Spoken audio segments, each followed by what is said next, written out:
You like it so far? Shall we continue? Or do you want a lecture on the Upanishads? Sri Ram Chandra Bhagavan ki. Let's do just a little kirtan to get fired up.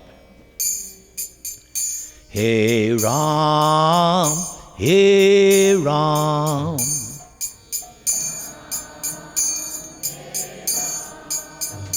Hey Ram, Hey Ram.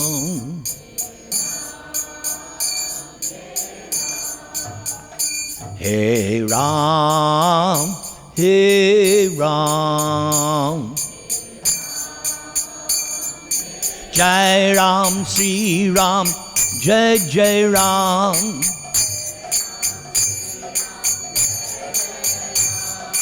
Sri Ram, Jai Ram, Jai Jai Ram.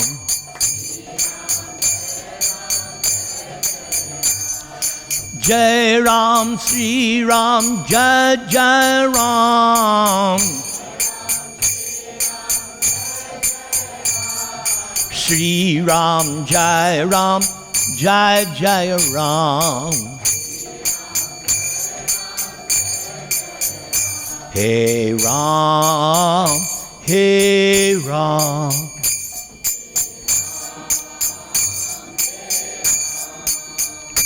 Hey Ram, Hey Ram.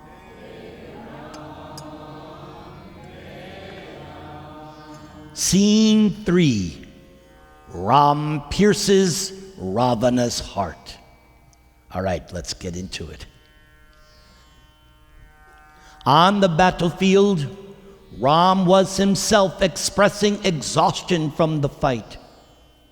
In the heavens, the great Rishi Agastya saw this and desired to assist Ram. Agastya had been observing the battle from the sky along with the other gods. Agastya now descended to Ram's chariot and spoke to him.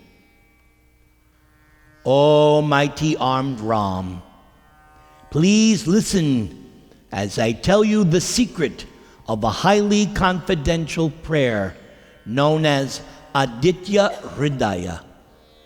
This prayer will invoke the powerful spiritual energy from the heart of the sun.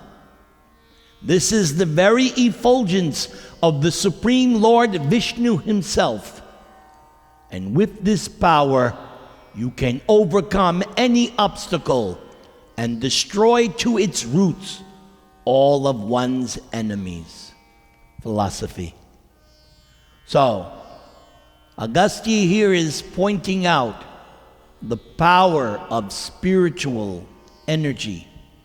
So when we chant this Hare Krishna Maha Mantra, what is it? Hare Krishna, Hare Krishna, Krishna Krishna, Hare Hare, Hare Rama, Rama Rama. It is called the Maha Mantra. It is the greatest mantra of them all because it has 8 times the word Hare, which is the internal pleasure potency Srimati Radharani, who is the original Durga. Yes, she is Adi Durga, Radha Thakurani. And then it has 4 names of Krishna. Everybody say, Krishna. All attractive. And then 4 times Ram. And as we learned today, it is the reservoir of pleasure.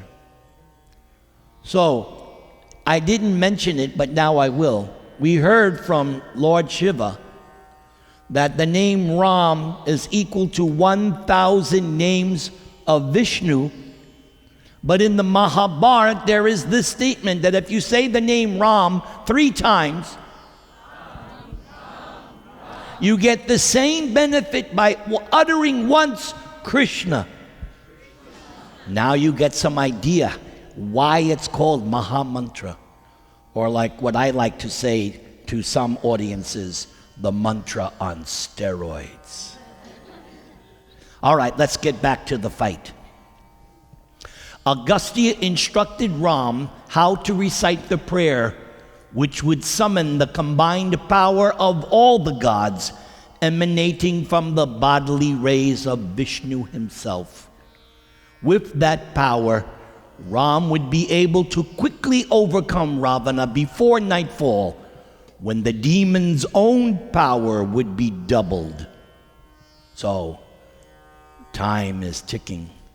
Just like in sporting events, the final 2 minutes of the game is crucial. So the time is coming. The Rishi returned to the heavens, and Ram turned toward the sun. After sipping water for purification, he recited the Aditya Hridaya. At once, Ram felt extreme happiness, and his mind became highly enlivened. All his fatigue vanished, and he took up his bow. He stood firmly on Indra's chariot, fixing his gaze upon Ravana, who had again reappeared before him. He urged Matali forward toward the demon. In the heavens, the sun god stood in person amid the other gods and uttered benedictions upon Ram. Let's do it together.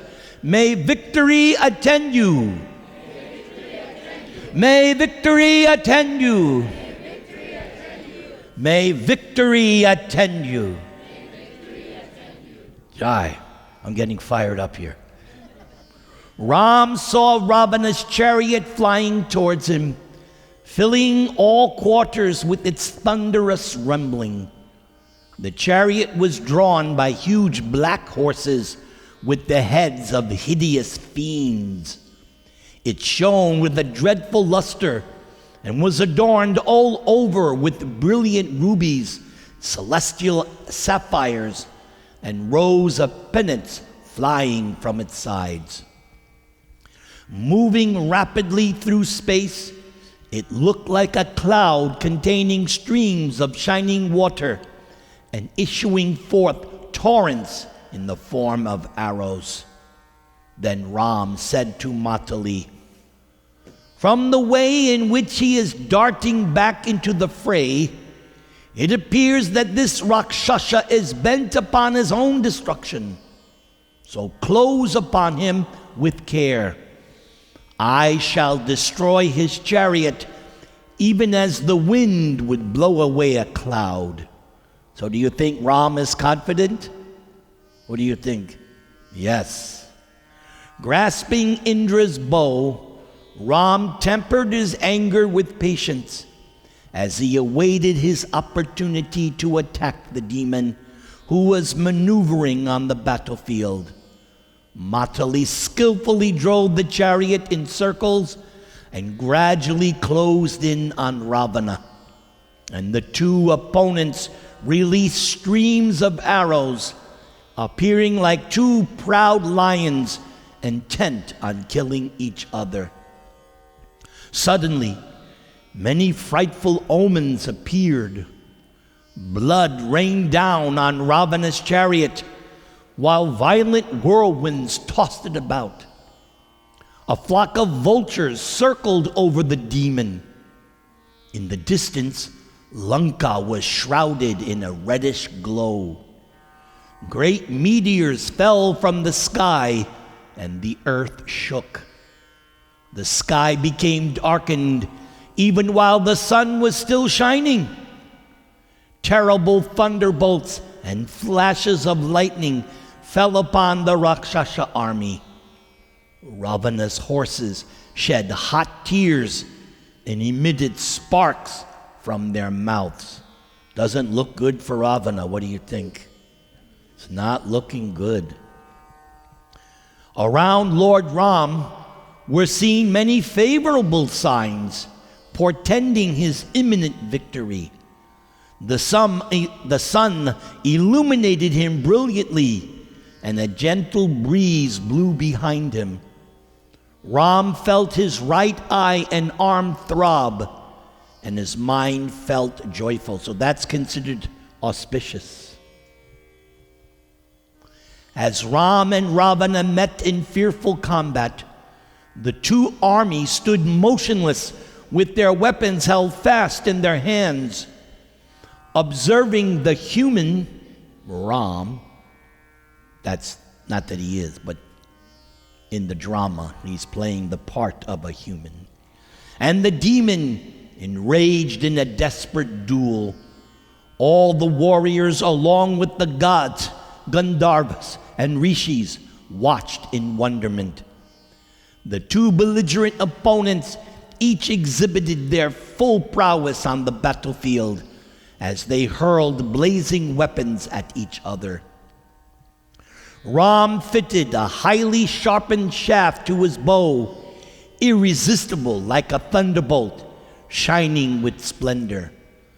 Drawing back his bow to full circle, he released the arrow at Ravana's flag standard.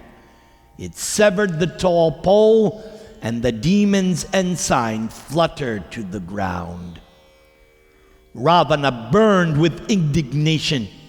He sent a hail of flaming steel arrows at Ram's horses.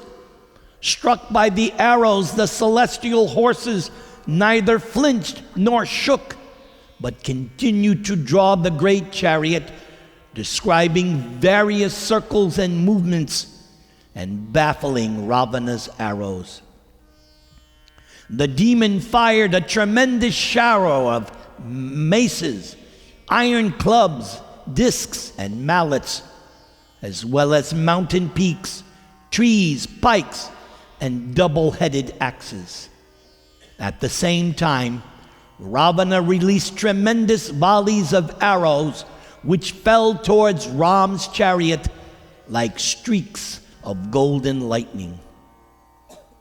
By Matala's expert handling, Indra's chariot constantly foiled Ravana's weapons. The Rakshasa became more and more infuriated, and he directed his mystic missiles upon the army of monkeys.